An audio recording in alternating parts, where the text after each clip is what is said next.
time for the Gore N More podcast. Gonna have a good time. Gonna have a good time. Yeah, we're gonna have a good time. We're going on now. A ball break, walking hand in hand in the moonlight. We'll be the sweet soul there. I swear we'll never part. We're going on now. A ball break, running in the sand, feeling alright.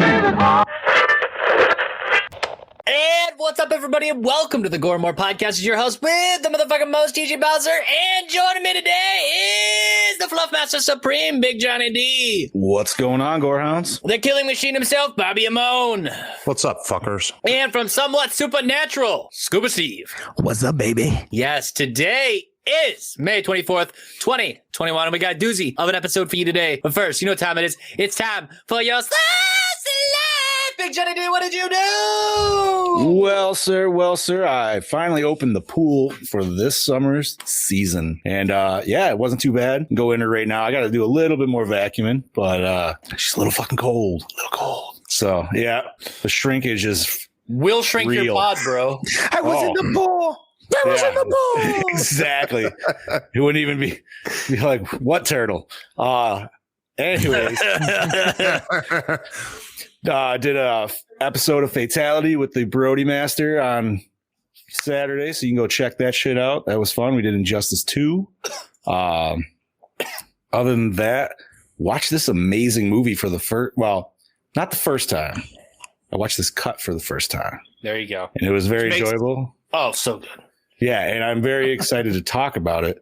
So other than that, I'm going to hand this shit over to Bobby. Hi, guys. I had a chill weekend myself. I was hanging out with my girlfriend on Saturday, just chilling out. And then yesterday was celebrating my one friend's birthday, my buddy Byron. Now he's an old man. He's older than me by a few months. So we were doing that and then chilling out with her and everybody.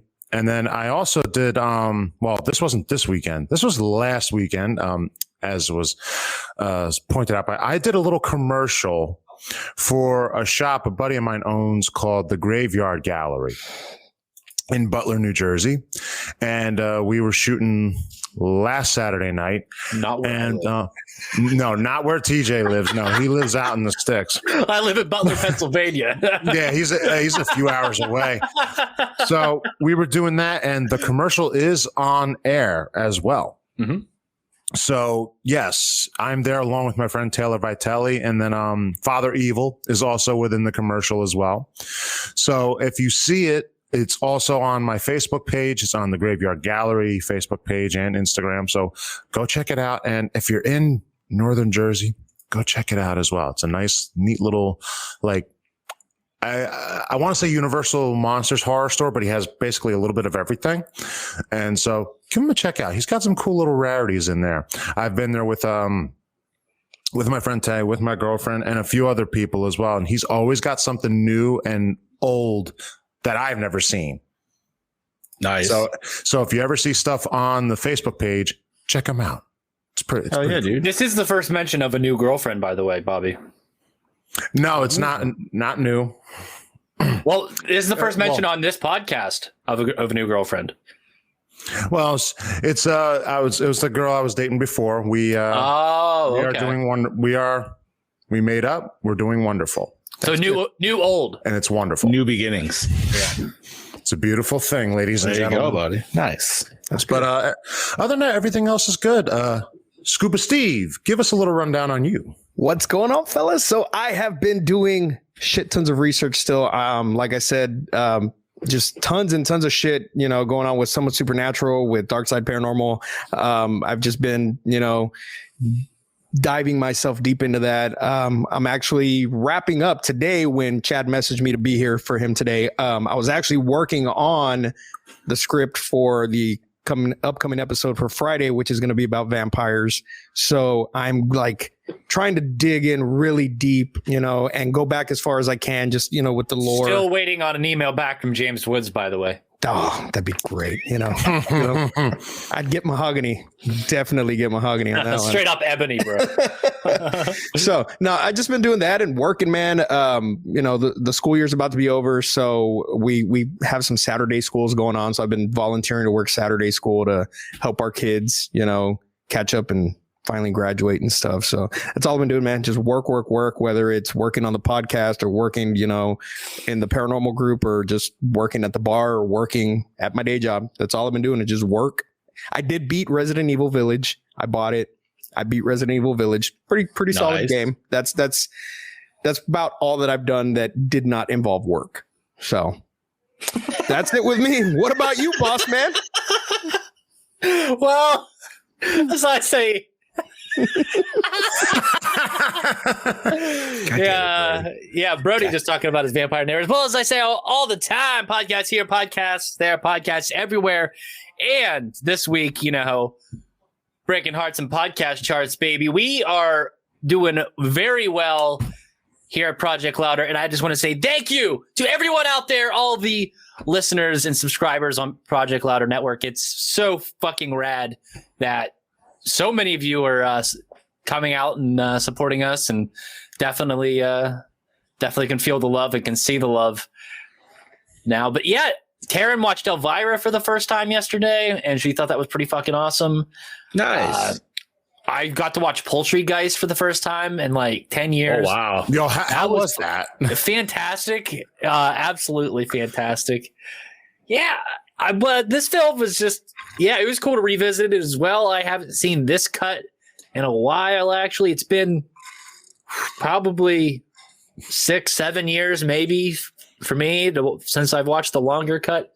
But yeah, just been pumping out lots of stuff. There's a lot of new stuff on the Project Louder website, new content updated kind of regularly. I try to do daily, but, it's kind of hard to find the motivation to go on there and do stuff all the time. Yeah, it's hard to be the podfather. Yeah, it is. Yeah. You do a lot. You are the one and only.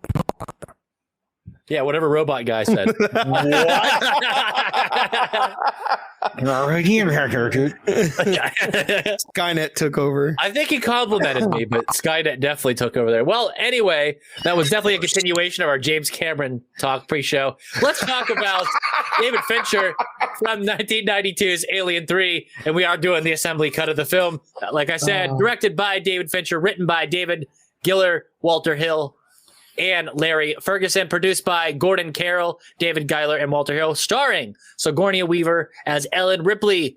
Once again, Charles S. Dutton as Leonard Dillon, Charles Dance as Jonathan Clemens, Brian Glover as Harold Andrews, Ralph Brown as Francis Aaron, aka 85, Paul McGann as Walter Golick, Danny Webb as Robert Morse, Lance Henriksen as Bishop 2, and that guy at the end, Tom Woodruff Jr. as the alien, Pete Pulsewaite as Pete Pulsewaite. David Pulsewaite. Oh, okay, I guess. Holt McColney as Junior. Music by Elliot Goldenthal. Cinematography by Alum Thompson. Edited by Terry Rawlings. Distributed by 20th Century Fox. Released May 22nd, 1992, runtime of 104 minutes. So it was 114 minutes for that theatrical cut if you want to see something inferior. Budget of $60 million, grossed 159.8. Made some money, honey. Who wants to say the catchphrase? Roll that beautiful bean footage. We'll get two. Was there an alien on board? Yes.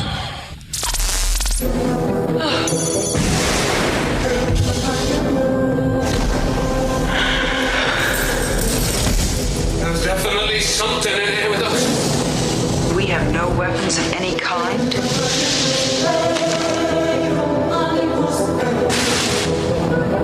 Let's start. It's here!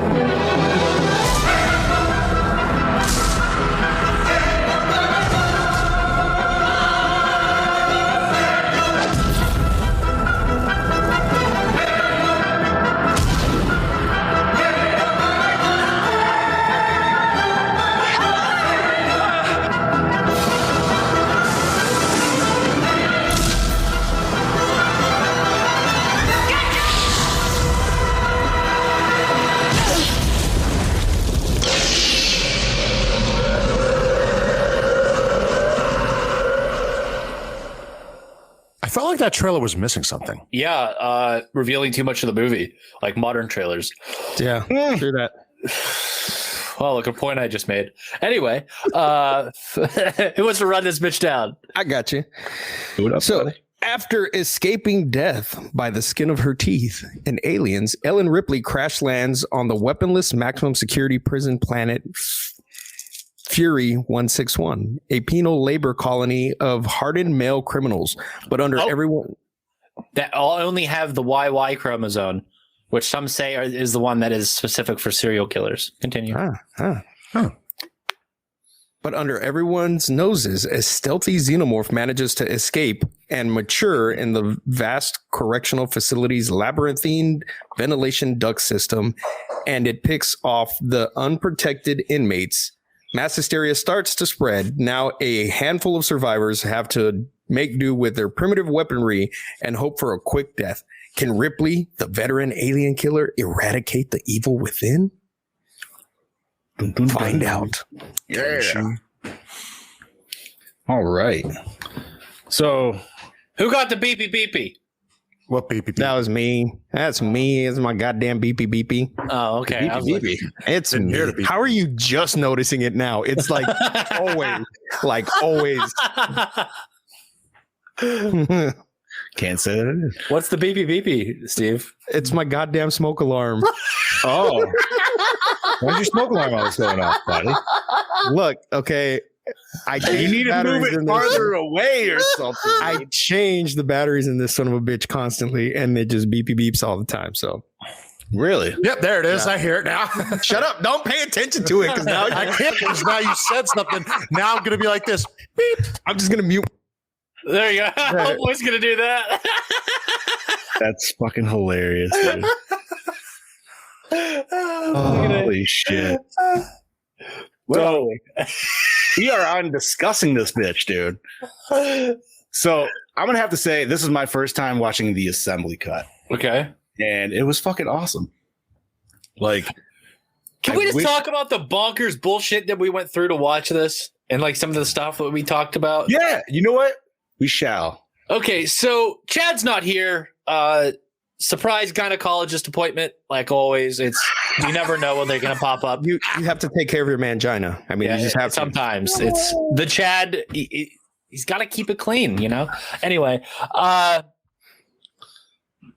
we found out that there is multiple different Blu-rays releases of this, and there's a PAL version, there's the US version, there's single versions. Okay, there's many versions. Now there's a quadrilogy box set and an anthology box set. Now the PAL version, which Chad has, which is a green box, it's labeled wrong.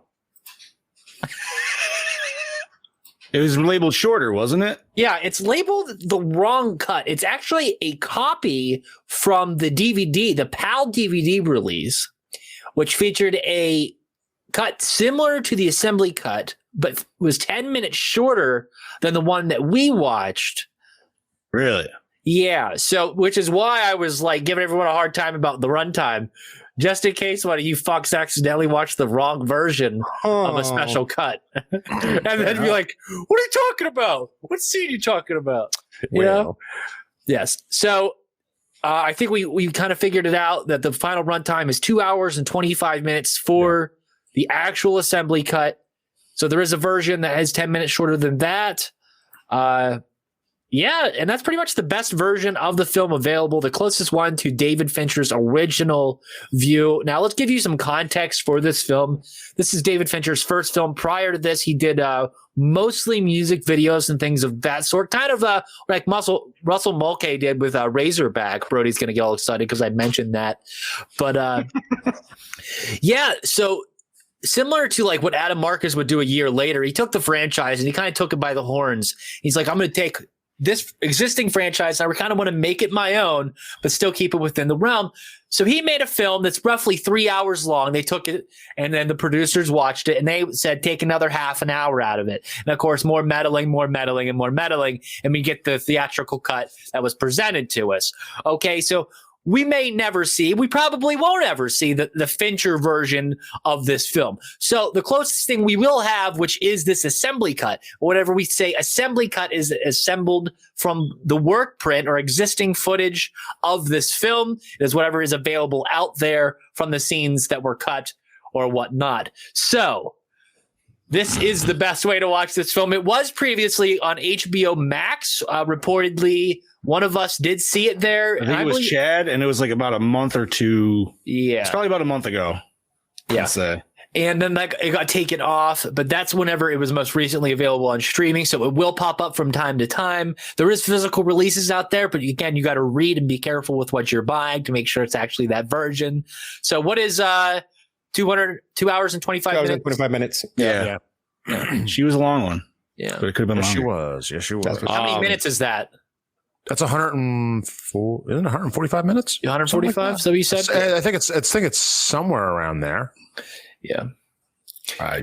Yeah. So if there's any questions, this is again, we haven't really talked about cuts really since the Dawn of the Dead episode when we talked about the Argento, the extended, and then the US theatrical. So it's always fun to talk about different cuts of the film, and it allows us to talk about almost a completely different film altogether. Because when you watch the theatrical cut and then you watch this version, you get a completely different feel for your setting, for the characters, and it's just an overall better film. So highly recommended. I actually watched the theatrical and the assembly cut today myself. Now I saw the theatrical cut like a while back, and I remember the theatrical cut being better younger. But then I watched it again, and I'm like, this is really. I fell asleep during the theatrical cut. I'm not even gonna lie. Then I watched the assembly cut, and I'm like, this is what we should have gotten in general.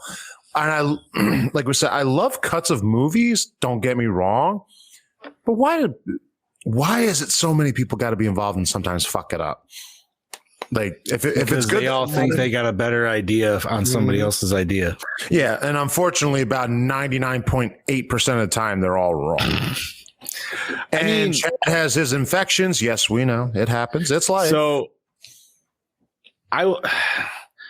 there's some stuff I feel like even in the in the theatrical cut that I still didn't mind. Like, I feel like we can talk about it now. Obviously, in the theatrical, there was the dog scene, but which I liked better. Yeah, like I feel like I also didn't. I'm not saying I didn't enjoy this scene, but I feel like if with the animal that it came out of, it would have been like it would have got bigger, but. Nonetheless, I feel like the characters themselves are flushed out. TJ, you got to look on your face like you're just no. No, yeah. I don't know. Like, okay, the ending in itself, I'm glad I like this ending way better than the whole like ball of fire, basically. Well, where she's like where the chest burster actually comes out and then she like holds it as she falls in. Like, I don't know. Yeah. Like I like this one where she was just like, I'm Jesus. Like, I like to think that these aliens take like the best attributes of the things that they parasite off of. That they wouldn't be like big things. I think let's say this one's extra strong or extra fast. You know, this one's extra. Actually, it makes no fucking sense. Why is the ox one extra fast? Yeah. Well, that's what I'm saying. Like crawls on all fours. That's why. It wouldn't even make sense for a dog. No. Like, it makes sense for a dog, especially for the build, and that's why I feel like the theatrical cut went for that. Because, like, okay, look at the normal human. Okay, the hind legs. They're a lot big. Yeah. So the human xenomorphs are a lot bigger. So by that theory, Joe's has 15% of the host DNA. So let's say it's 15% of the bull DNA or the ox. Is that what it was? Oxen, yeah. Dude, the can I dog just say thing also with the ox? I want to say the dog thing is an inclusion by the producers because the oxen was to be made a point from Fincher to show the level of technology and what they're relying on that planet to show how degraded the quality of life is on that planet. Well, not only that, but it gave it more flushed out between those two characters, so you could actually get a little bit more building with them. Yeah. So versus where, and the only reason I'll say I also like I do agree with you.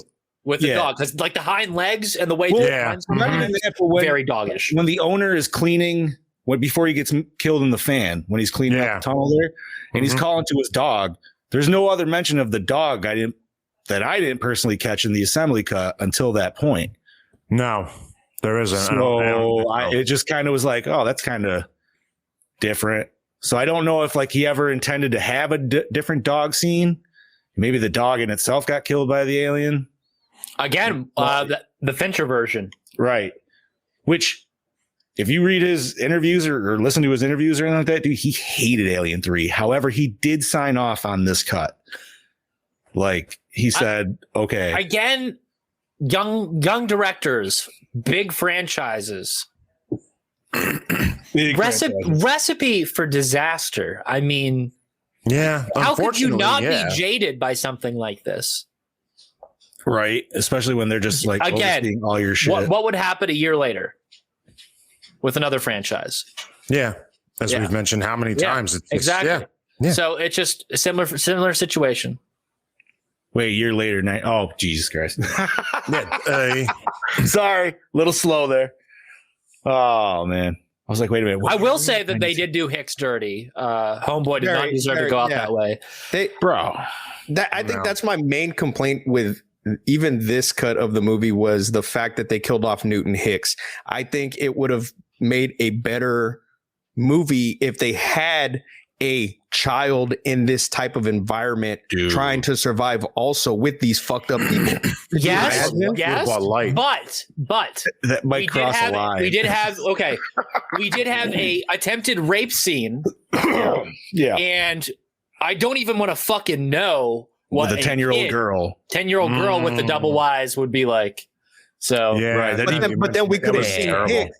We could have seen Hicks come in and shown just how fucking brutal I feel like having Hicks would have thrown off the dynamic of all the other characters, having another strong male character like that, especially a military person. And then especially whenever at the end, whenever they rely more heavily on Ellen to lead the team, I think it would more have relied on Hicks, would have thrown off the balance of stuff and wouldn't have kind of driven. Honestly, I agree with that just because, even not to like obviously stereotype and all that shit, but that's where it would probably end up going would be the male lead. Not, but the point of you're definitely right about that. Give things back to Ellen, right? You know? Yeah. Like, and how, dude, this poor woman, man, she has just literally like been through a lot. She has been fucked every goddamn second, dude. Like.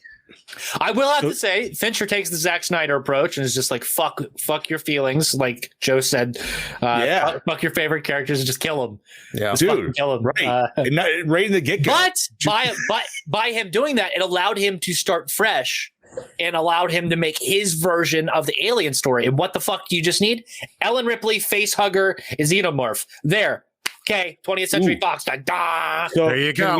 Can we mention the face hugger? They had a harder time. Yes. The face hugger scene, I think it was done so fucking well because it's like an afterthought and it's just there. It's like in the background.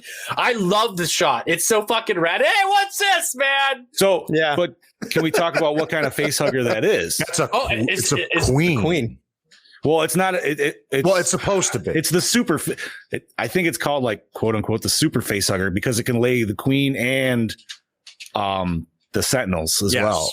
Okay, so is that the same face hugger that would have breached the stasis pod of Ellen and then would lay a second time on the dog or the ox and the ox in this one? So it survived the crash.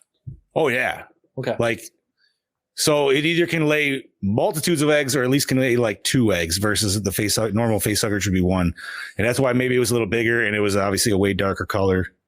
Yeah. So I wish they kind of went a little bit more into it and I think they were supposed to. Yeah. I watched something on it. The queen one is a way darker color. Like it's black. It's like a black shell on it and the tail is a different color too. That's all well and good, boys. So. Oh. Snip fucking snip. G'day there, folks. It is your DKB here back for another motherfucking episode of Gore N More. This week I'm here to talk to you about David Fincher's Alien 3. Now, I'm not going to sit here all night and nitpick the fuck out of this film like every other Tom, Dick and Harry on the internet saying how shit this film is. Yes, it does have its flaws like any other movie, and yes, it could have been so much, much more, but with what we got, it's still a fantastic film, like it's really entertaining. So you can go fuck yourselves. In that sense, I love him. What I really appreciate about what Mr. Fincher does with this world that he creates is that he creates that 90s nostalgic, industrial metal, gothic. There he goes. Depression era vibe. I mean, post-apocalyptic, you could say. Yeah, we'll go with that. And he really he creates these characters. I mean, he sort of splits them in half. There's like half that you fucking hate, and then the other half that you really, really appreciate. And that's kind of it's a mixed balance, but it's really cool because then he can actually How would the blood operate in water? And show you some fantastic gore, which we do. We do get some tasty gore for people that we don't really give a shit about. So the practical effects of the alien/dog hybrid, I found that to be actually really intriguing in itself. I mean, there's a really cool scene that you may have seen on some posters where the alien sniffs Sigourney's head. That was such a fucking intense scene, just because we know how much these aliens can like fuck you up in a heartbeat. I like how the cunt sign got brighter and then made his face more Yeah, illuminated. Sigourney Weaver herself. Now, I honestly believe she brings a bit more of a darker role. Her persona and characteristics about her body posture and facial expressions, her emotions are really, really pushed to the limit in this film. I mean, once you see the opening scene, you will find out why. And then as the film later progresses, you will find out even more. And you can see her slowly transform into this character that's fitting so perfectly for this world. But by the end of the film, she's like the strongest. She's the strongest character there. And Fincher really, really does it. Really does her justice in this film, I reckon. Now, I'm going to have to give this a Gore N More score of I'm going to give it a 3.9. Not quite a 4 because I would have loved to have seen a bit more tasty gore in this. In that sense, I still honestly believe, like I said earlier, it is. Remind me to talk about the gore. If you have not seen it, definitely go check it out. It's definitely not the worst in the franchise, that's for sure. So, in saying that, this is your DKB signing out. Have a great day or evening. And, a great day or night, straight out. And yeah, I will catch you guys next week. Cheers. Yeah. The greatest sign ever resides in Brody's house. Yes, it does. Fucking and I will say this about that now in theatrical with the dog thing. Of course, that reminds me of The Thing, except it's not an imitation. The dog pretty much is, dead. Although it's dead in The Thing, it looks like a dog. Right. Yeah. Nah, there's no dog scene in the assembly cut, so there's only the ox. So we're reviewing the ox cut. We're talking about the ox, maybe. Which that puppetry in that scene was great. I'm assuming it was stop motion. The initial, how do we want to say it? Explosion of the chest. Yeah, the chest burst. It's different than a burst because it wasn't it was an explode. It was more of like it was cutting itself out, more like a slice. Yeah. It could have been with its tail. I mean, it still had it was definitely bigger than a normal chest burster, that's for sure. Oh yeah, maybe, way bigger. Maybe because it's not a human, it didn't.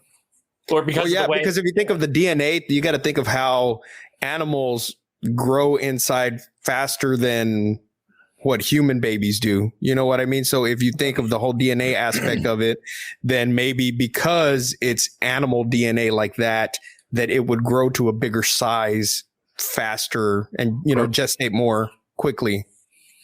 Yeah. It would have been crazier if they obviously I always like when it peels off the skin and shit when it drops out, but if it almost hollowed out the ox, like it was eating already and then ripped its way out. See, that's the vibe I was getting. Yeah, that's what I was. Well, see, that's exactly what I was thinking, that it was already eating it from the inside out, because how did it die? It hadn't come out yet.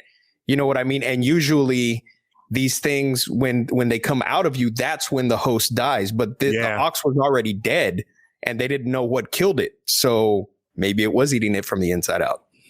Right. That's very possible. That would be cool. Although in some of them, they haven't woke up. Like obviously in the first one they did, but sometimes they're straight up paralyzed. And then, well, no, you're right. Yeah, no. I guess they always do wake up from the shock when it first starts to break. Normally, hanging it upside down, wake it up. Maybe. I mean, it was already dead. Because he was punching the fucking thing.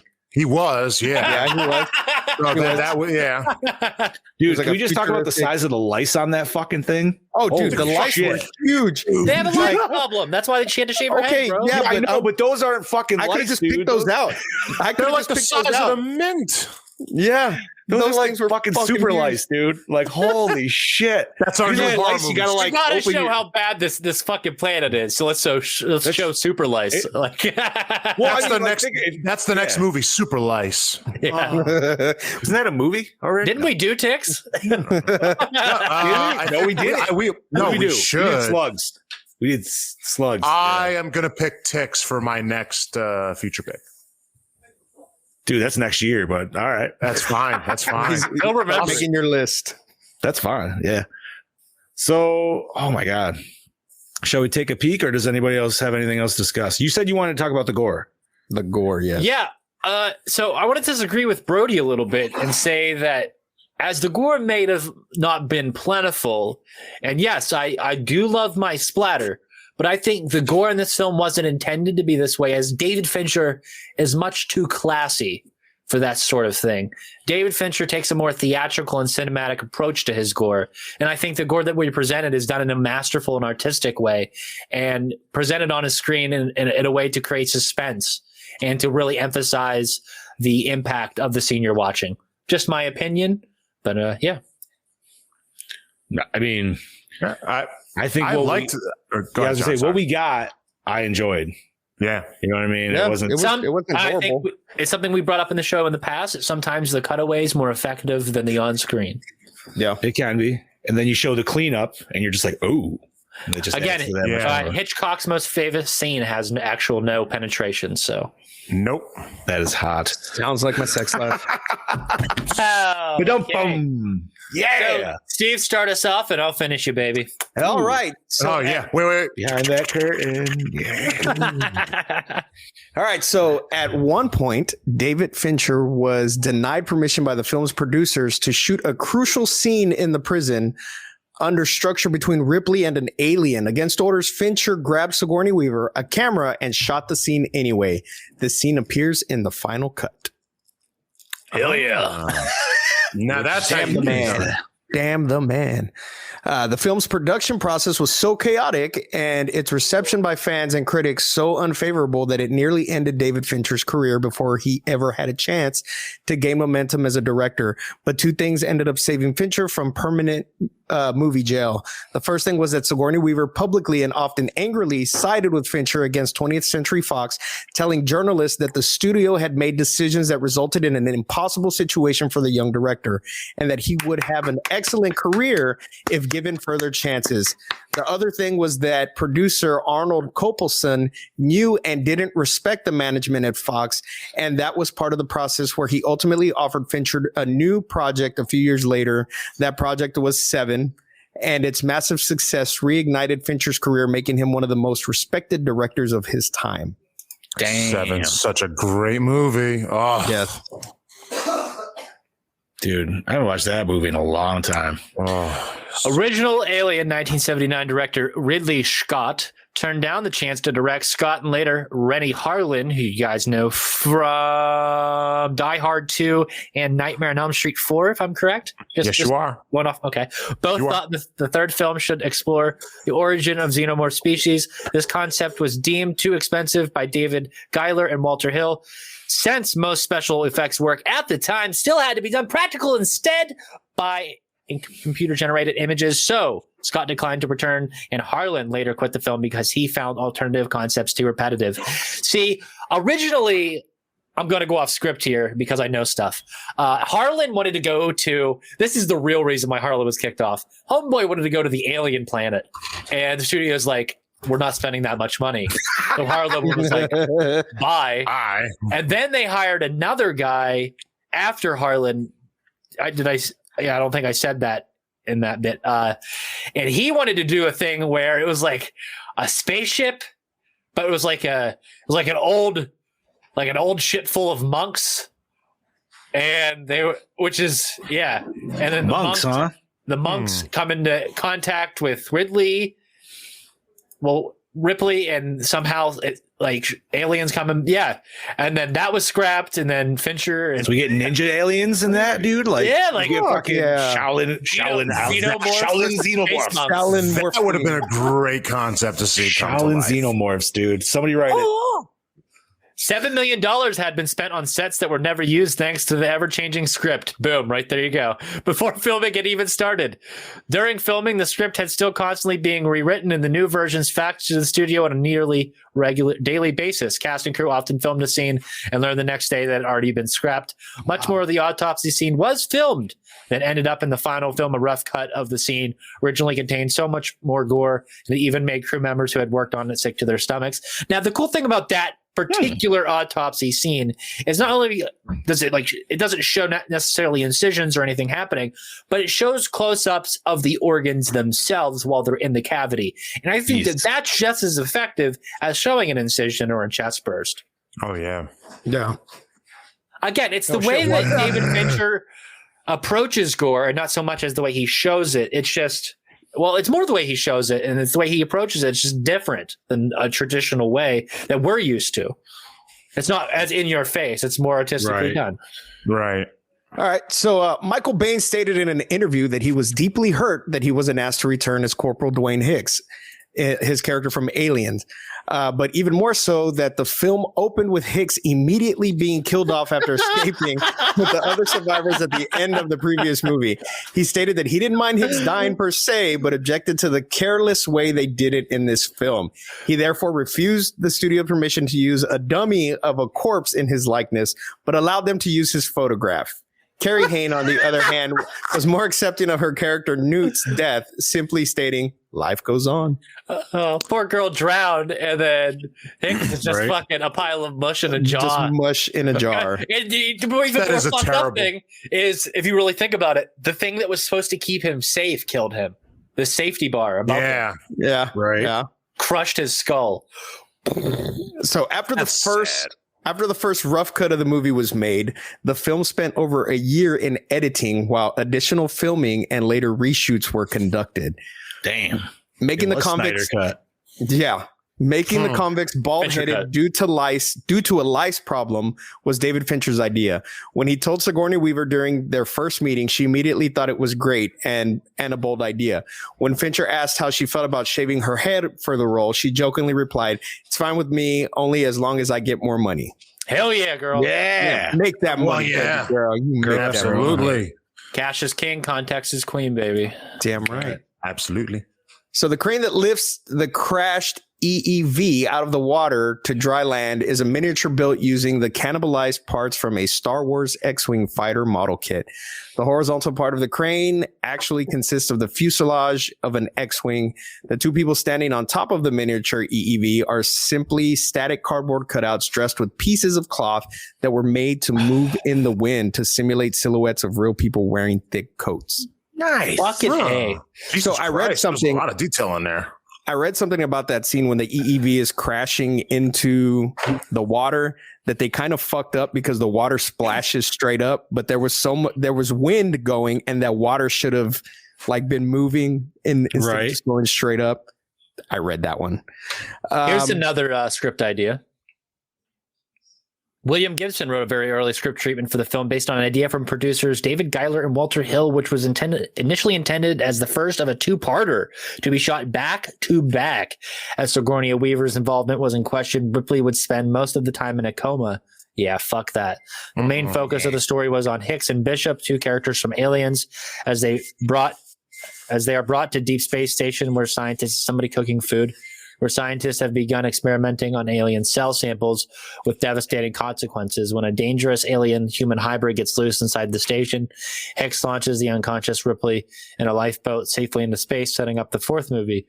However, he and Bishop leads an evacuation of the station. Many consider this to be a much superior script. However, Giler and Hill had looped for more inventive ideas and wanted another draft. Gibson refused, stating that he didn't want to waste more of his time and had other commitments. Giler and Hill then canceled the second part, focusing on the movie instead.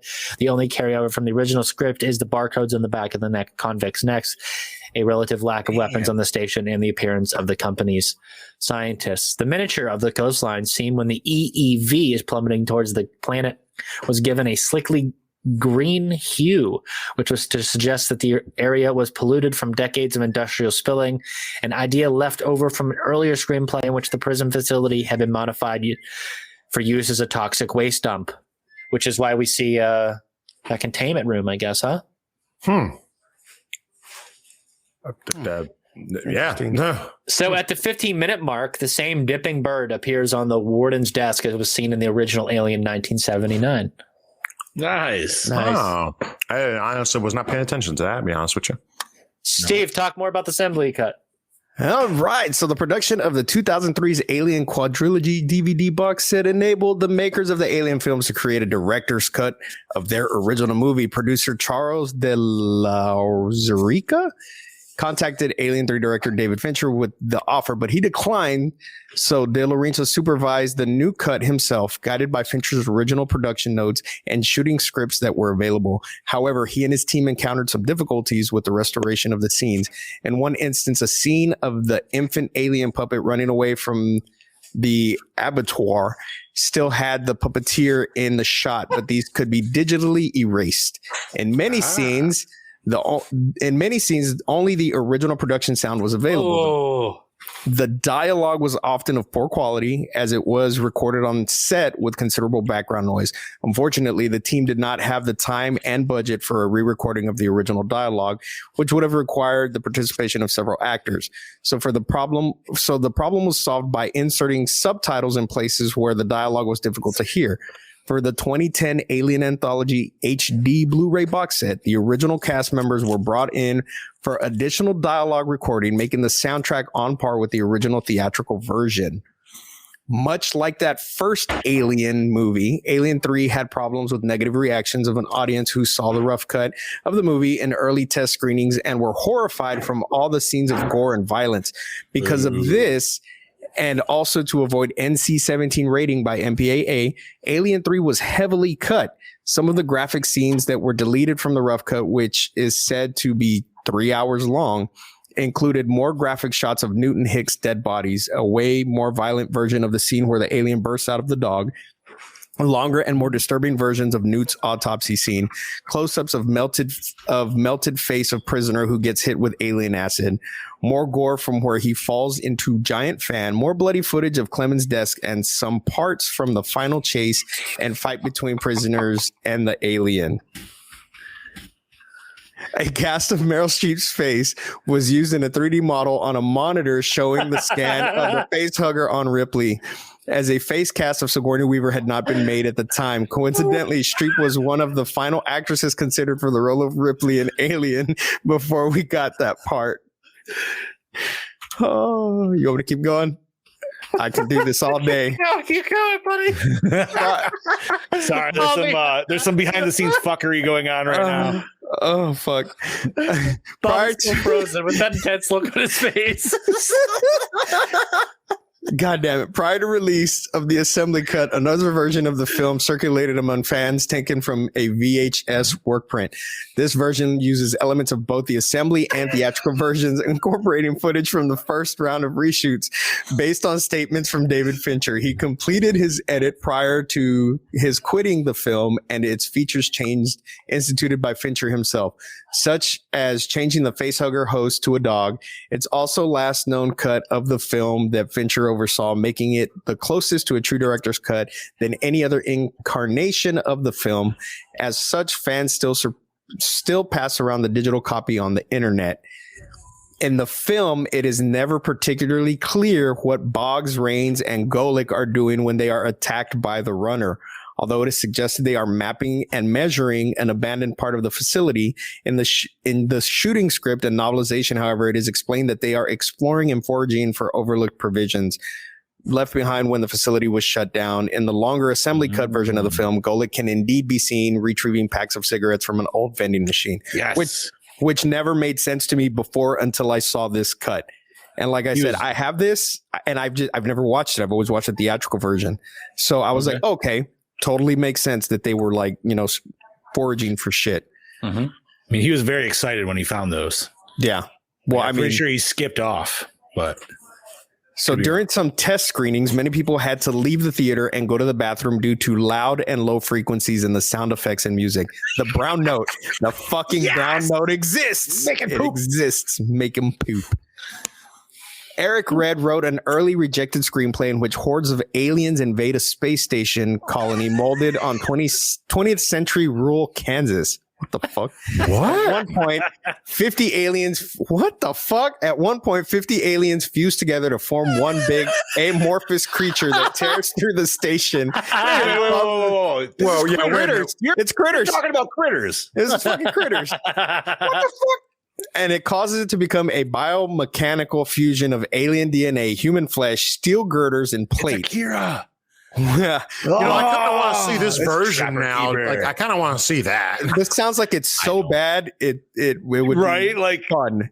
yeah. So while unused Alien 3 screenplays by William Gibson and Vincent Ward have gained significant cult following over the years, Red's version has been widely ridiculed for its B horror movie tone, copious amounts of gore, and even a graphic, gratuitous sex scene. Sigourney Weaver called it a real disaster, absolutely dreadful, and Red himself disowned it as a piece of junk that he wrote after 5 weeks of intense hysterical story conferences with the studio, who just wanted to rush a sequel in production. He also blamed producers Walter Hill and David Giller for giving him no story or treatment or any real plan for this picture and hampering his efforts by not wanting Sigourney Weaver to return. I like how it was a hysterical thing with the studio. Like, really? So I'm going to skip through the last two things. An advanced type of the face hugger, one that impregnates Ripley, was with a queen embryo, was designed and built with a darker protective plating as well as webs between its digits. It was probably based on an unused design by H.R. Geiger himself for, and I quote, Joe Gallo, you'll like this, aquatic face hugger that was supposed to swim ashore after the EEV crash. The creature was cut from the theatrical version, but it does make a brief appearance in the assembly cut in the scene where the two inmates are discussing the dead ox.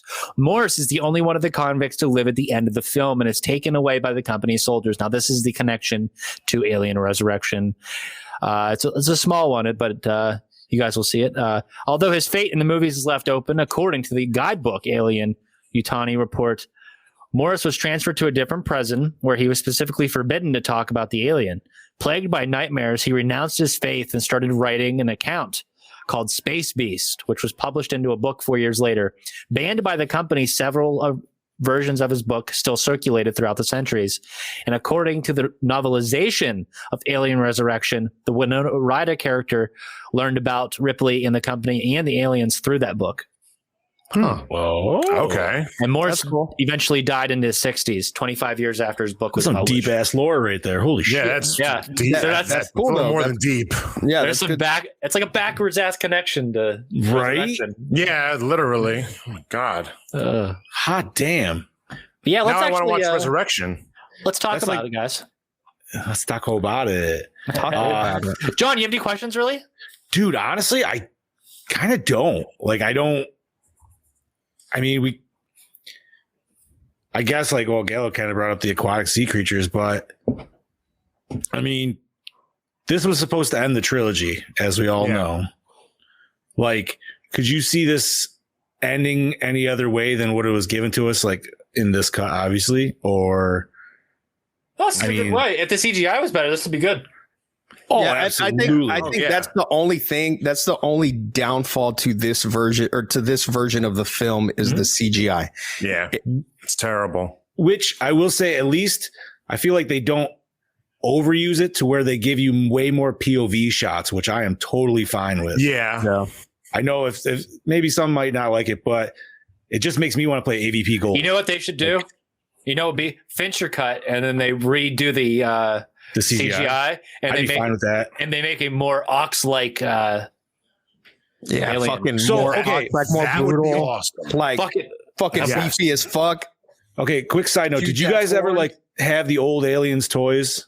Yes, Like back in No. the do you They have a rhino one. that's Yeah. what I was gonna bring you up. Like they have the Rhino one, so like it would That'd be cool as fuck, and that would explain dude. running. just make it like a little bit more like it could have some crazy fucking horns, dude, because obviously that The only Ox problem did. would be is when we do see the alien. I guess this will go into our questions now. Right. the close-ups and the practical effects we do get are absolutely phenomenal. And if I'm correct, this is a Tom Woodruff Jr. Yes, it is. Type thing. Yeah. I mean, the only reason we got CGI is because they went with a whole different style of alien. Like if they went with the human xenomorphs, we could have. Looks fantastic. I like the design of the alien in this one. It looks great. Just if that CGI was so much better, it would have. I mean, we're talking 92. So this is I mean, for the time, it was, not horrible. It wasn't the horrible. Didn't we have this discussion? Terminator 2 Jurassic Park came out the next year. It did. Terminator 2 was the year before. No excuse. True that. Money. Again, comparing Terminator 2 CGI to Jurassic Park is still pretty. Those dinosaurs still look great today. I mean, maybe Spielberg had some shit going on with the devil. Maybe. You know what I mean? Those dinosaurs are fucking real, okay? Right? They are. They are real. He really made dinosaurs for that movie. They shot them all at. There's no other way to explain it. Holding up this long. There's no way. Goldblum just won't talk about it, but he was like, that scene was the worst scene ever. He has nightmares about it every night. Now, you can't blame budget on the CGI. No, not at all. Nope. Not this at motherfucker all. had everything. Yep. Yeah.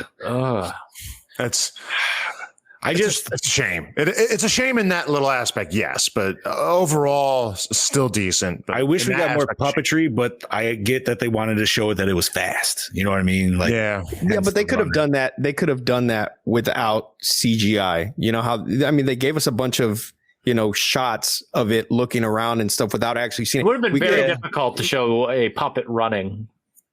I mean, you would end up getting with like Evil Dead 2 hand going across the floor would kind of look like.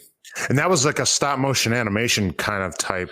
Well, it was it was stop time. motion in the axe explode, like when it was going down the hall. Yeah, but then there was a board like lifted, so someone. Oh, you're talking for Evil Dead. Yeah. I don't know. It's once again, I think it kind of went with the what you said on Event Horizon. Sometimes the CGI also goes with it. You know what I mean? Like I would like to see it cleaned up if you can do it, but who knows? Maybe Disney will do it. Maybe. God damn it, Disney! Not enough love for this film. So, guys, for Matt, I watched a Blu-ray. I also watched Blu-ray courtesy of Mr. Joe Gallo because I fucked up my order when I went to go order it.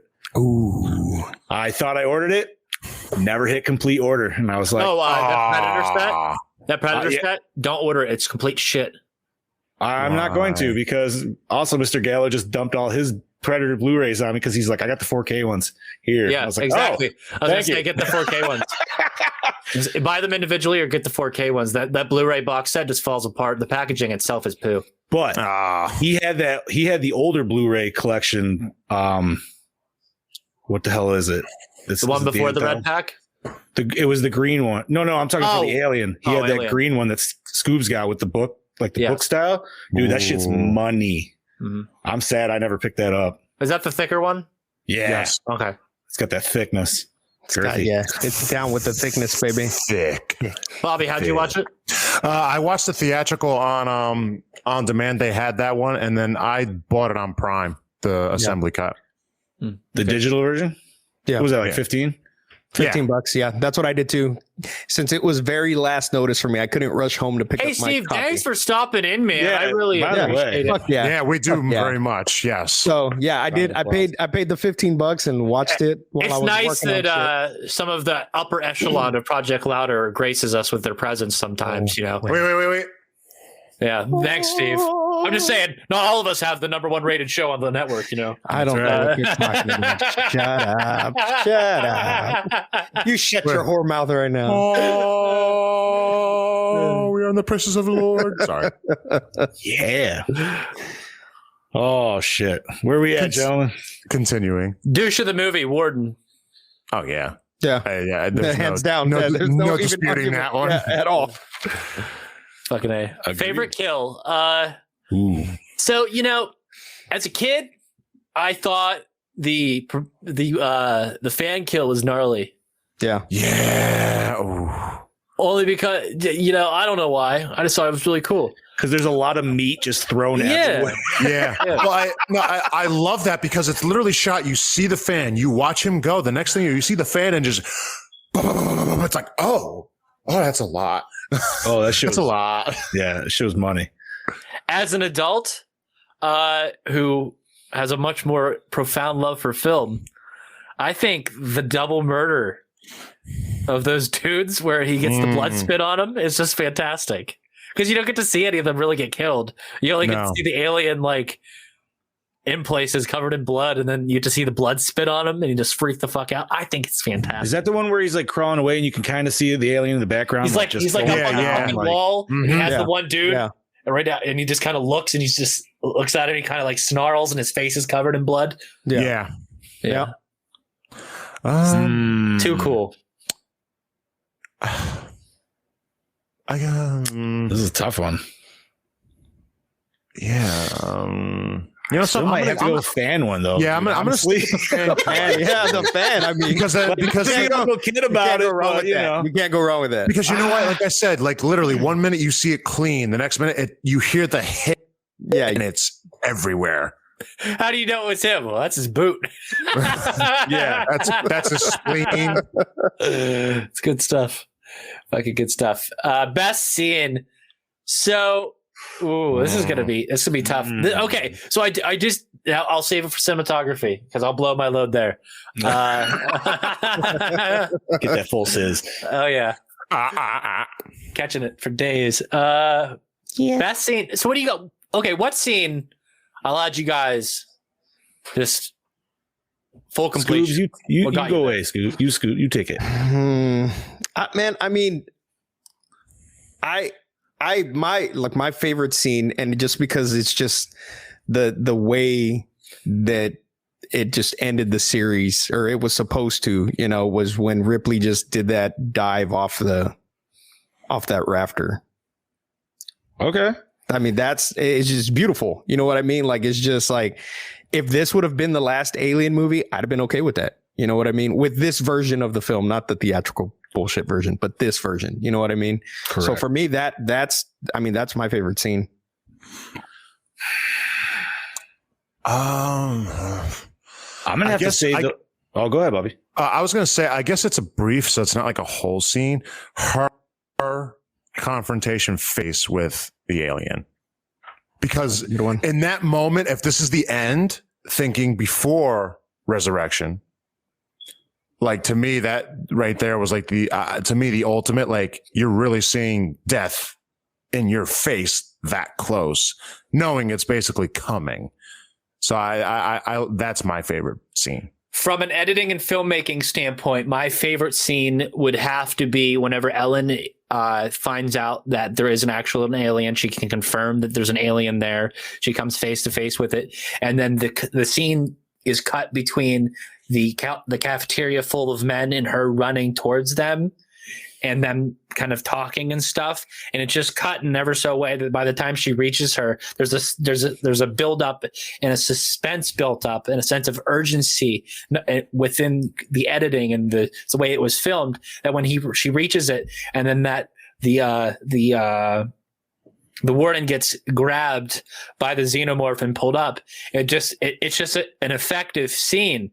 I just feel like it was just so well edited together, and it just works so well with the film. And then to end it with the worker standing up in the hole where the guy got sucked up in, him just looking up there as he's cleaning, scared. Dude. I think that's just a fantastic way to tie a little bow tie. It's like David Fincher just was like, "This is going to be a great scene," and it's just fantastic. I guess whenever he made this, he was super meticulous. He would spend ridiculous amounts of times reshooting things. I think it was average of 50 takes per shot per average on this film, because David Fincher is a perfectionist, and that clearly shows in sequences like that and scenes like that, where editing really plays a pivotal role in filmmaking. And I think that it shows it there.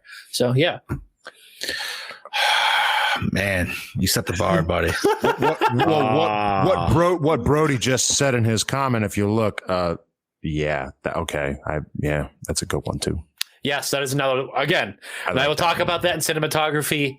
Just the way David Fincher approaches the display of the alien. I'll talk about that later. So, I mean, okay. When she goes face to face with the alien, that is probably the most iconic scene from this movie. Obviously, it's like the biggest gift that everybody knows, the meme, all that good shebang. It's a great scene. And obviously, like it sets, especially in this cut, it sets it from, it sets a new point in the story of like why she didn't get killed, what's going on, blah, blah, blah. I think though, for my favorite scene is going to be actually the autopsy scene when she actually finds out that everybody's dead. Cause you can just see like the emotion on her face and what she's got to go through in order to.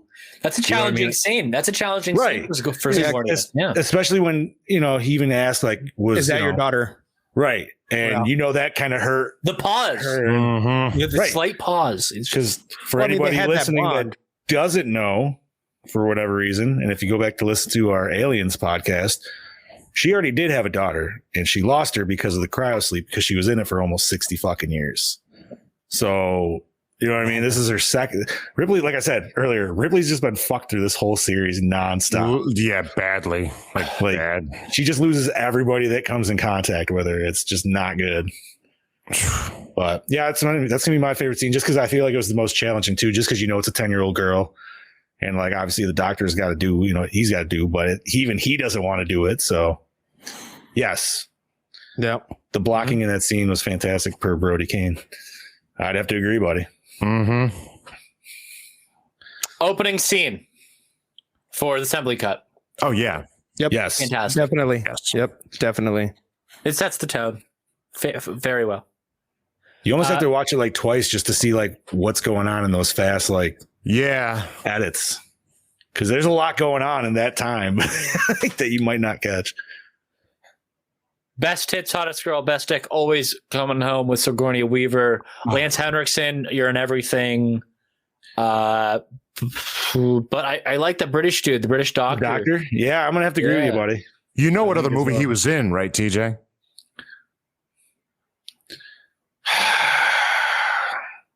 I feel like I do. They just released it on 4K. What movie is it?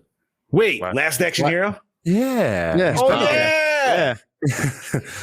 He's Benedict. See, I don't see him. He doesn't have the. I know. Yeah. Weird there. But yeah, Sigourney and definitely, I would agree with him. Yeah, I'll take. Although Lance is my guy, but I'll give it to the doctor in this one. It was the accent, dude. Is that a queen? It is a queen. Yes, it's not the cool red one that makes sounds though. That came out after the fact. Does our Chad, the Chad, have one? I believe so. I believe he bought one for his kids too. Okay. Hell yeah. That's gonna be a shirt. It's just gonna say the Chad. When I get a soundboard, I'm gonna get Tom Green saying the Chad. So whenever I introduce him, it's the Chad. It's the Chad. Oh, hey, Chad's a big hit down under. What are you talking about? I've heard. Score. Man. Wait, is it Scuba? Best hit? Yes. Best girl? Oh, Sigourney Weaver. Come on, man. Okay. I mean, Sigourney Weaver. And then, of course, you guys know, Charles Dance, or, what was his name? Charles Dance from Last Action Hero. I know him from The Golden Child. So. Oh, shit. I forgot he was in that. None of us are as ultrally eclectic as you. Yeah, that's true. Like a movie. But yeah. In our film. There we go. That's a good way to put it. Best. So, yes. Oh my score. God. That indica is really setting in. Score. The score set the movie. So I'm going to say yes. I'm going to say yes, but it did totally rip score from previous films. It's okay as well, which is fine because it makes it more, fit that much more. Like it's a Disney property, so it makes sense now. Because what is the sequel trilogy? Rehash Star Wars scores from the last fucking 6 films. They can't do anything to save their fucking life. The best thing is Solo's theme. That one, dude. I have to say Solo's theme is good. Yeah. No, he's right. He is right. So wait. So technically, this is a Disney princess. I was just about to say that. Does that actually? Yeah. She's an evil queen. She's an evil queen. And then Ripley, the best head. In Alien Resurrection. Ripley in double. Alien Resurrection is a Disney princess. In other words, we need to see a Queen Alien and Ripley in like Magic Kingdom taking pictures with kids, right? So Fuck what yeah. we're gonna see is Maleficent riding an alien queen in the next like Fuck yeah, in the battle. Yo. Like, fuck yeah, like fucking in the battle. Yo, make it happen. who I'll tell you right now, boner. No, I'm kidding. Predator's gonna ride in on Simba from the other side. no, So- Dutch is gonna be on Predator. Favorite Jesus, character. Ooh, I like Ripley. I'm giving it to Ripley. Of course, Ripley. you know what? I'm actually gonna go with what the hell is his name? The pastor dude there. The guy that was actually like the head of the religion. What's his and name? Stuff like that. What's oh my his God. name? I don't remember. Was it? Wasn't Francis? What the fuck was his goddamn? Oh my God. Wasn't it? Isn't it? It's not Harold. No, not Harold. Leonard. No, isn't it? Pictures. No, I don't remember. Yeah, right. Hold on a second here. Jesus Christmas. You think I would have had this? Jesus Christmas. Like, OMG. Oh my Oh, God. God. Yeah, Alien that's 3. Oh, fuck. Oh, Dylan. Dylan. You son of a bitch. Wait, did we even have it? Oh yeah, Leonard Dillon. Okay, that's Yeah, what it was. Leonard. All right. Leonard. I Let am me go with gonna him, just go 'cause he- with why? Yeah. Well, I was going to say just because he holds to his priorities, and then he just beats the shit out of them motherfuckers. Oh, during dude, yeah. the questionable scene. You go yeah, I along. loved I it. gotta show the brothers. Yeah, we got to Faith. fucking. I love it, dude. Dude, and He there's was like that great. chunk of meat on the fucking right on that left. Yeah. Right? Fuck, dude. Fucking A. That's righteous justice if I've ever fucking seen it. Oh my God, it's fucking rad. So my favorite character, I'm gonna take a little different turn here. I'm gonna say 85, only because he gets a pretty good story arc in the assembly cut, and he gets a redemption at the end when he takes out real life Bishop. So yeah, That's true. like he helps whenever Ellen takes control. He's like, okay, whatever you want, boss. And he follows along. Now, when he does kind of deviate and betray her, but only because he wants to see his family. And if you can't relate to that, like, you know what I mean? You can't blame the fucking guy, but ultimately he redeems himself, sacrifices it, and helps Ellen achieve her goal. So I think 85, as much as I don't want to say it, is my favorite character because that motherfucker has a great arc and a great story. Like he was just the dude who was like, I'm not even supposed to be here today. Exactly. And he just got fucked in that hole. Yeah. I like it. I like that take. Okay. Can we just talk about when he backsmashed Bishop there and Bishop's fucking ear wound? It's the ear same wound? prosthetic as earlier. Thank you. That threw me so off. I'm like, wait a minute. Is this Yeah. what's supposed- Okay. It's like- This is the problem with watching this after seeing so many other movies after the point and playing the games. So if you played AVP like 2010, or obviously the AVP movies, and that, you know what I mean? Like my head starts going, I'm like, wait a minute, is this actually supposed to be a human, but or like an android disguised as a human? Even more so. Who are you? Because What are because that's where it kind of was with the 2010 AVP, is like there was another Bishop fucking android leading the thing, but it was just Quit using Lance Henriksen and not explaining who the fuck he is. Well, Jesus. if We they need a proper didn't- backstory for this motherfucker if already. they It's been didn't long enough. get his fucking He's ear done. out a foot and a half from his goddamn face, I wouldn't be questioning. Somebody his- tell Ridley Scott to do a Bishop movie, and it's just an strictly explanation of who Bishop. the fuck this guy is. Strictly That would be a fucking great Bishop. Yeah. movie. Yes. Yeah, they need to. Yes. I don't know about Ridley David- Scott. He's David kind of created Bishop. That's what Yeah. it's going to be. no. No, give it to Jim. Move outta here. Give it to Jim Cameron. Nah, there's even Why? So we can make it an action movie? Nah. Absolutely. He's got to work on Avatar 2 still. Oh wait, no, it's like I am Bishop. Yeah, he's working on like Avatar 4, 5, 6, and it's not going to come out for another 10 years, right? Yeah, That's what he's right. doing. Because nobody gives a shit at that point. I'll be But you know fucking what? Even So that's now. what- comes out. No, please look him Avatar. So yeah, scary. Dark. I don't know if that's. I don't know if I would say This maybe when movie- it came out. Okay, ignore the CGI. This film builds atmosphere. This film builds suspense. This film builds tension. I mean, but that doesn't necessarily mean scary. Yeah. I feel like it builds that even without the alien. Obviously, you just have that with just already the whole, like, she's the only female on a whole planet. Just yes. Full of prisoners. Yeah. I won't say dark. I won't say scary. I'll say dark. So not really scary. Trying to think any even jump scares. I mean, I guess the first one in the fan could be. I mean, well, I guess if you want to say jump scare, although the scene that Brody talked about, is it scary to us? No. Is it scary in a traditional sense? Yes. Yeah, I would say so. I mean, it's dark enough to be, and it's not campy by any means. No, it's not. I'll have to go with a soft yes. There we go. That's a good answer. Soft yes.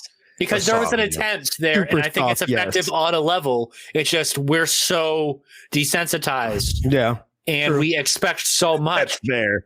Yeah. That's fair. You know, the proper answer is I was in the pool, yes. Yes.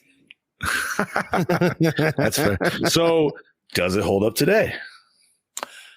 Yes, not the CGI. Everything holds up but minus the CGI. Yep. Yeah. On the alien. Yep. Agreed. Acting is fantastic. I don't see a real problem with any of them. I do like the inclusion of a heavy British cast. I think that's really fucking cool. And I'm glad in the assembly cut you get a lot more fleshing out of all their characters versus just so you get to appreciate that acting even more. Yeah, right. Mm-hmm. Whereas in the theatrical, I know you're just there's a bunch of bald dudes running around. I don't know who the fuck is who. Yeah, it didn't make any sense. In the assembly cut, you got everybody, and I like that you got development. All right. Oh man, we are on the big boy question. Oh, TJ's getting ready for this. It died. It fucking died. You need to charge that shit, son. Damn. Where's the extra battery? Where's the backup? Oh man. Yeah, there it is. There you go. Always gotta have a backup. Oh, that's a little guy. Very nice. So I'm gonna say cinematography before the boss man takes it, dude. I think it was great. I love the POV shots personally. Yes. That's one of my biggest things. And obviously, it's not like it's a new thing by any means. I mean, we've been doing that shit fucking. I love the dark I love the dark atmosphere of this movie so much, so much. It really feels isolated. They did wonderful with it. You feel that isolation and you feel that dirtiness. Yeah, you know what I mean. Like you feel that grit. Like you want to shower. Like fuck. You know what I mean? When when they showed the lice, I was like, oh, like fuck. Itchiness. Yes. This movie gives me grit, and I love it. I love it. Yeah. Take it away, boss man. Okay, so some of the things that Bobby was talking about there. So the setting. Let's talk about the setting just to start off with.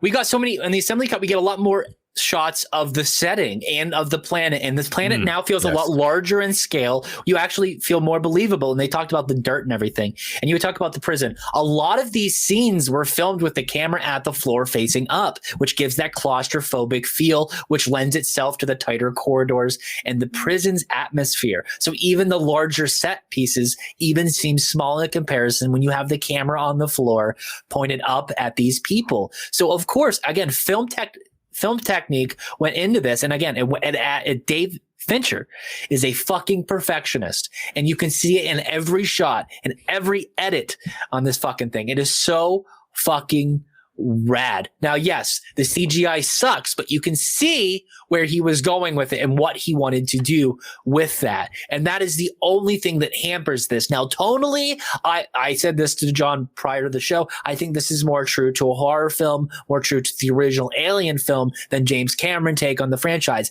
James Cameron take on the franchise is a 5 out of 5 film, one of the best films ever made. And I will never detract from the amazingness that is Aliens. Now, I also have to say that Aliens 3 gets shit on on a lot because of the CGI. But that's the only thing that you really should shit on. If you're going to watch this film, watch the assembly cut and really appreciate what this young filmmaker, what this young man managed to do with one of the most beloved franchises in horror history and totally knock it out of the park and really bring it back to its roots. It is a fantastic film, and he really put a lot of effort to it, and it shows.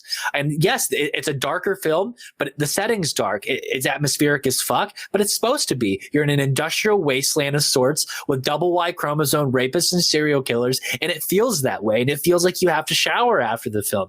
And that just all can be attested to production design, to filmmaking, and to just all around a great production. Thank you, Fincher, for giving us Alien 3, and it's one of the most underrated parts of the franchise. And the show right there. The And Podfather right has there. spoken. There you go.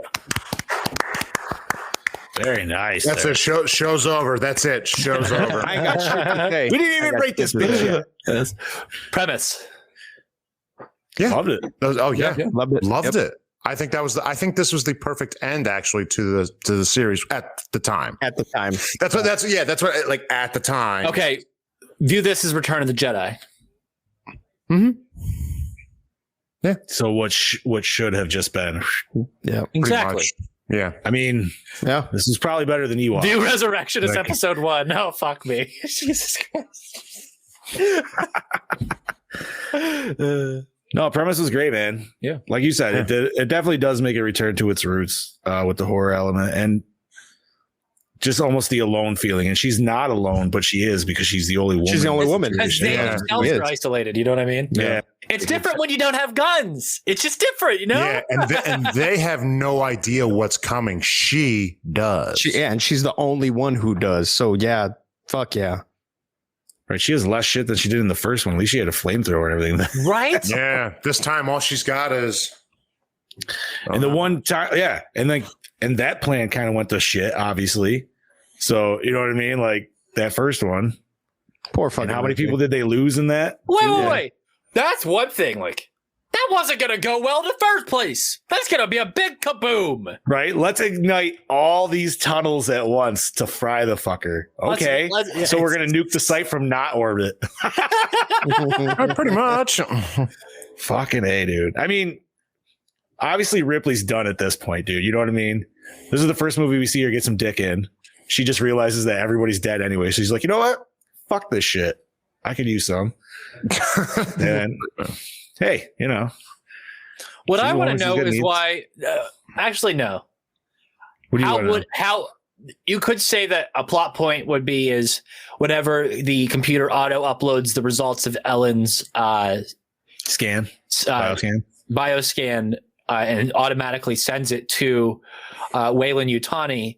That's a plot point. But how is she ever supposed to know that the EVV was directly connected to the satellite transmission tower? How was she supposed to know that was comlinked directly in and that her results would be sent immediately?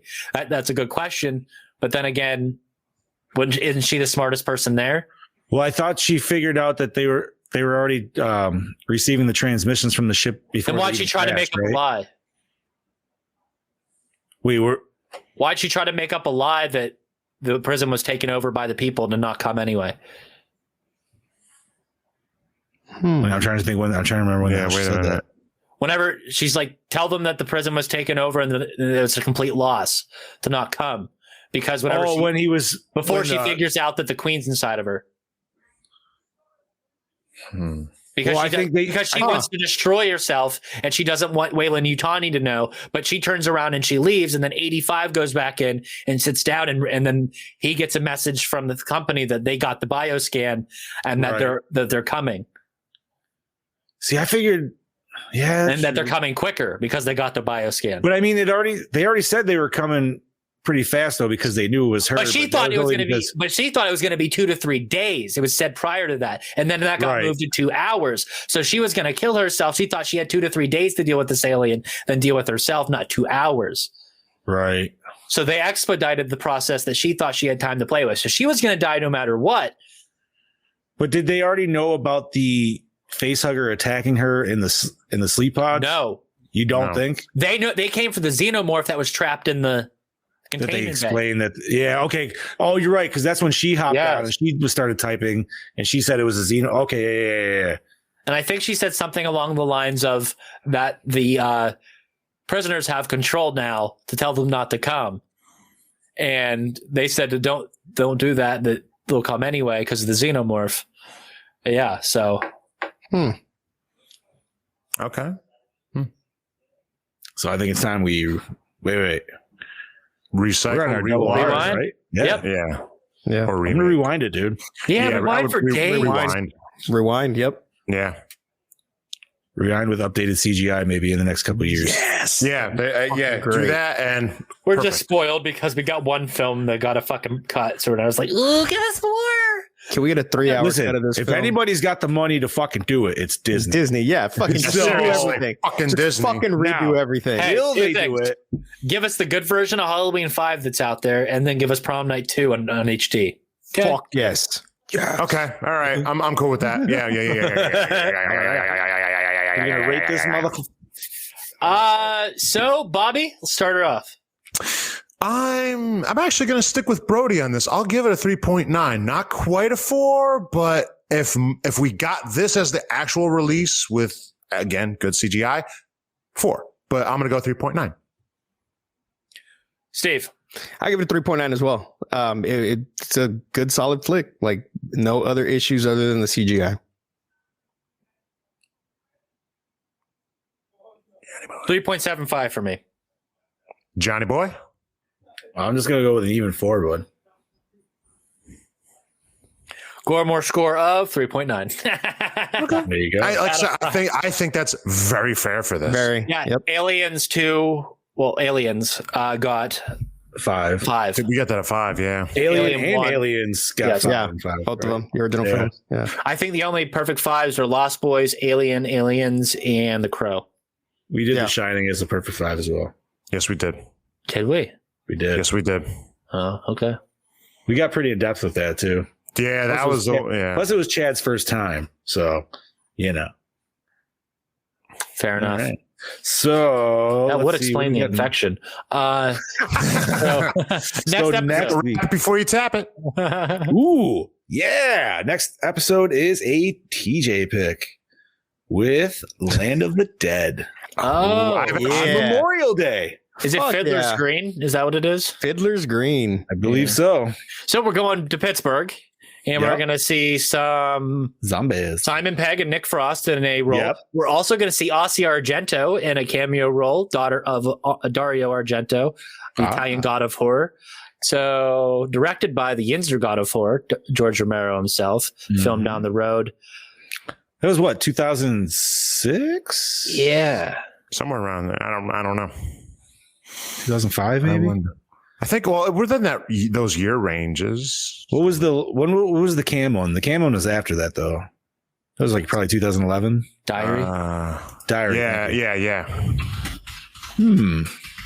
Yes, Land of the Dead. We're doing only one of the direct-to-video of the Dead films, and so that's Land of the Dead 2005, Diary of the Dead 2007, and Survival 2009. Oh, I think wow. I've seen Survival. I don't think I've seen anything after that. I think I watched it. I don't remember the premise of it. And I do, Diary. and we will be hopefully based after Twilight of the Living Dead. We did get a article saying that they will start production on Twilight of the Living Dead Fuck with yeah. George's script Yes. and story. Well, Did they say who was directing it?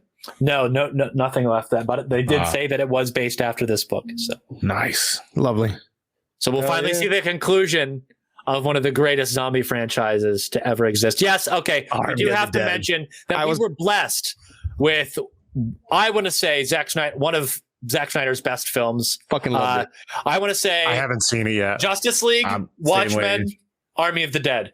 That's how I'm going to rate them. Wait, do that again? Justice League, Watchmen, Army of the Dead. Okay. And I only want to say Watchmen and Justice League, and because those are so fucking close for me, because I love them both so much because they're so I good. haven't watched Watchmen in But a Army long of the time. Dead is such a fucking fantastically fun film, and it's shot. Okay, what makes it even cooler is that motherfucker was running camera on it, And some of his filming techniques are phenomenal. This fucker is just everything on screen is just such eye candy. Oh, it's great. Steve, what'd you think of it? I fucking loved it, man. It was a fun fucking movie. Like, just I watched it and I was like, fuck, I'm gonna go watch this in theaters. Like, Yeah. I watched it from beginning to end, and then I watched it again and I was like, holy shit, I didn't see that the first time. Holy shit, how did I miss that the first time?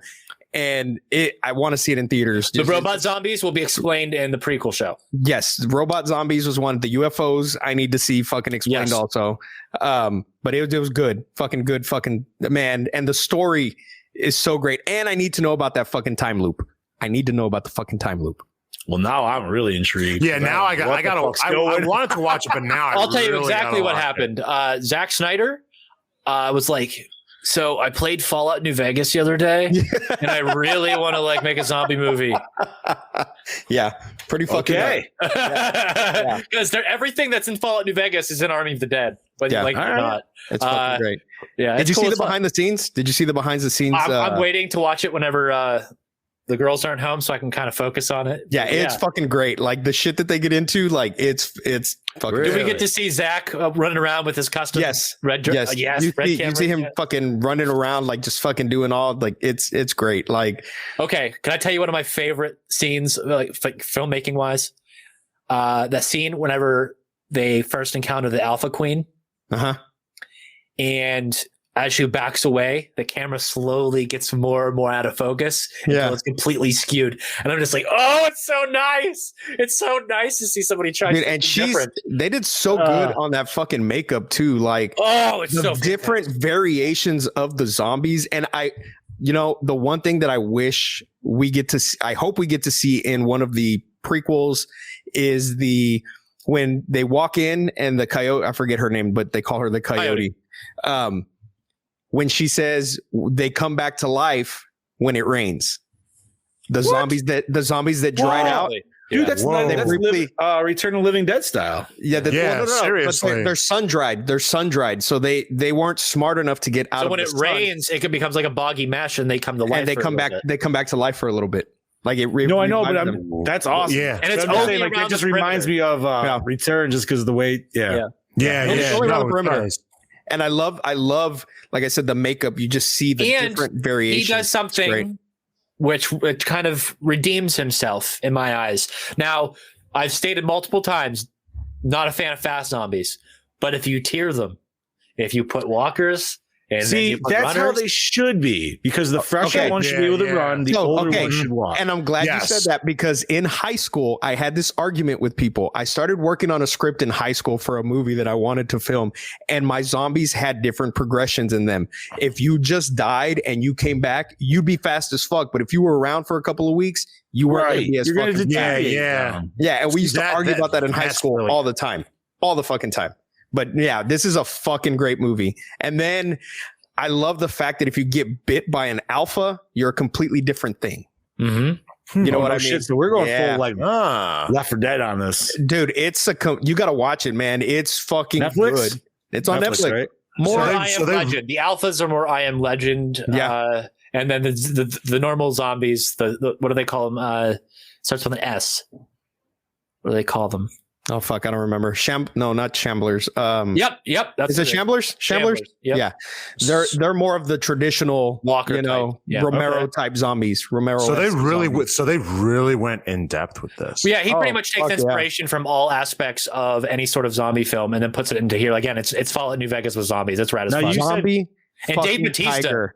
Dave Bautista is an actor. Dave Bautista is a serious actor. Oh yeah. So you can feel it. Yeah. You guys said there was prequels. Now, is that already like noted that that's happening? Lost Vegas. It's an animated show with the original cast show coming back, and it's going to be premiering on Netflix. And then Zach said if there's enough Twitter buzz that Army of the Dead 2, if Army of the Dead 2 can Twitter buzz enough, that he will greenlight it, and he will do it in Mexico. So it will be shit. Which would be okay. Great. Oh, because that ending, I was like, oh, you son of a bitch. You know, I was thinking to myself, like, how does he survive a nuclear apocalypse? Unless he's infected, then he can just walk right out of there if the motherfucker's sick. Well, see, and I was thinking that too. I was like, okay, he was in the safe, but Fallout. What the fuck? Yeah, and that was my first inclination. I was like, what the fuck? Like, no, there was no way he'd just be able to just fucking walk through without getting sick. And then I was like, no, God damn it, no. But yes, like it's good, guys. It's good. We didn't even give away anything. You're still gonna watch it and be like, fuck yeah. I'm fine with that. I think I'm gonna have to watch it this week and then just come back like we need to talk. It's not Blockbuster. It's no, that's fine. And that's all you need because it's so fun. That's all I want. But that's what I want. I don't want to have to have. all It's gotta be Blockbuster. Like I just want it to have fun and be. And I'm sure the people want more content, but they're gonna have to wait until next week. So I'm your host with the motherfucking most saying, see you guys next week. Love you guys. Thanks for watching the show. Bye bye. This is your Fluff Mess Breen, Big Johnny D saying, see you later, Gorehounds. This is your Killing Machine, Bobby Amone saying, we'll kill you next week. This is Scuba Steve saying, see you later, motherfuckers. Oh, watch so much Supernatural on Friday. Bye. Oh yeah, watch so much Supernatural on Friday.